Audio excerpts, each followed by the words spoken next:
So hiring is one of the primary use cases for Everyone Social. And there seems to be major dissonance between what you're reading about in the news around companies hiring or really laying people off, cutting, etc., versus the reality.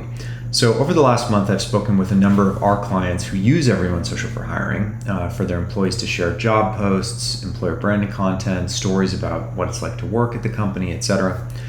And the clients I've spoken with range from high growth unicorns, I think those are still a thing, from a few thousand employees all the way up to some of the world's biggest companies, a handful of Fortune 100 companies. Two of the clients I've spoken with are cited in this Wall Street Journal article. During those calls, I've asked them basically how accurate is the news that we're reading, because a fair amount of them are mentioned, in particular about the cuts that they're making, either with existing staff or cutting open job roles.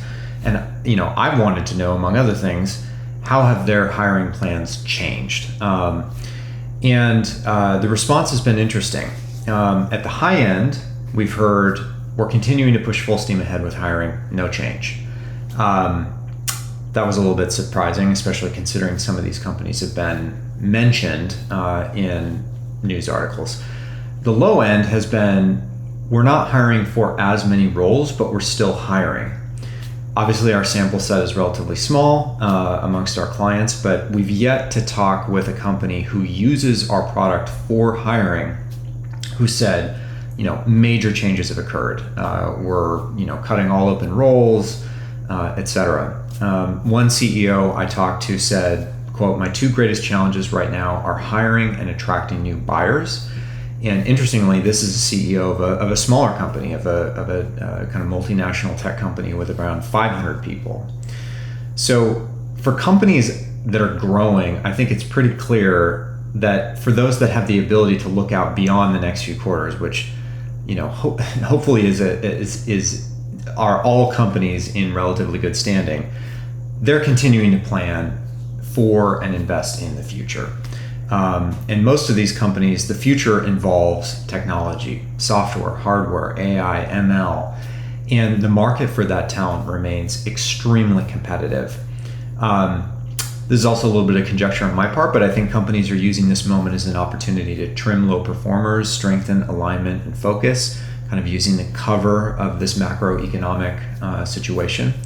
But the reason I wanted to talk about this for this episode is the gap between what you read in the news and the reality seems to be quite large. What reads like good news, like adding 528,000 more jobs in July, is presented as bad news. But I'm not going to give any sort of prediction in terms of like where we're headed or what's going to happen. I simply wanted to share some of the information that we've been able to gather from our clients who've been mentioned in the news, who actively use our product for hiring purposes.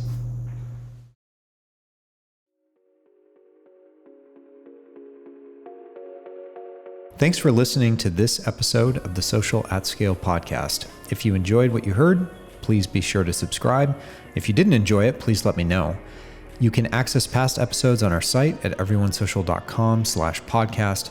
As always, please feel free to connect with me directly on Twitter or LinkedIn, and look forward to seeing you next time.